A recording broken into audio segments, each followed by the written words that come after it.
Alors on a vu qu'on peut déclarer des variables avec le var, avec le let et même avec le const. Alors c'est embrouillant tout ça. Maintenant moi je dois écrire un bout de code. Qu'est-ce que je vais faire? Est-ce que je vais utiliser let, const ou var? Je sais plus moi, je suis perdu. Bah, je vous comprends. Et malheureusement au risque de vous décevoir, comme dans tout ce qui concerne le code, c'est très difficile d'obtenir un avis tranché. Vous pourrez lire sur internet, il y a des très longs débats sur le sujet. Oui, dans ce cas-là, il faut utiliser un var, dans ce cas-là, il faut un let, dans ce cas-là, il faut un const. Maintenant, je peux vous dire une chose, c'est que de mon expérience, je vois quand même une tendance, on va dire une façon de faire qui se démarque un petit peu des autres. Le fait qu'il y a vraiment plus de personnes qui l'utilisent. C'est quoi cette façon de faire? Je vais vous mettre les règles directement, je vais les écrire. Alors je vais utiliser brackets comme éditeur de texte. Première règle, attention, ne plus, on va mettre en majuscule, ne plus utiliser le var.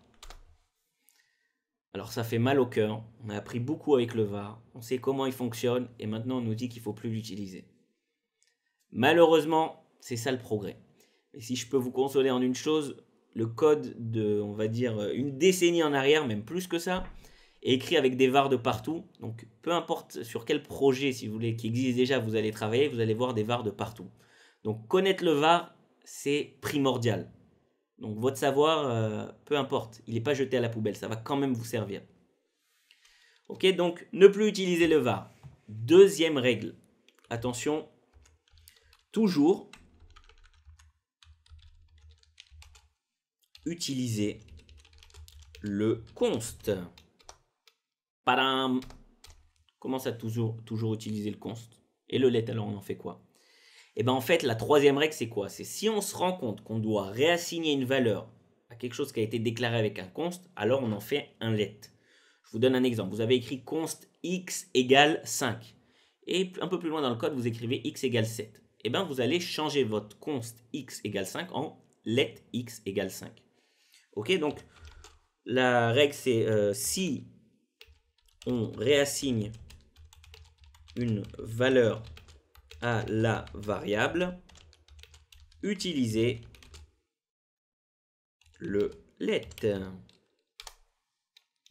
Ok, donc encore une fois, cette façon de faire, c'est une des façons de faire. Vous pourrez trouver d'autres articles sur internet qui vous disent autre chose.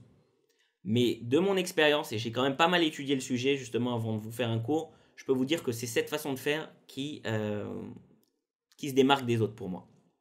Voilà. Donc la grosse nouvelle, moi, qui me fait beaucoup de peine, qui me fend le cœur, c'est cette règle-là. Ne plus utiliser le var. Jusqu'à qu'on comprenne bien le var, on sache comment ça marche avec le hoisting, tout d'un coup on nous dit, maintenant on ne peut plus utiliser le var. Ça fait mal au cœur.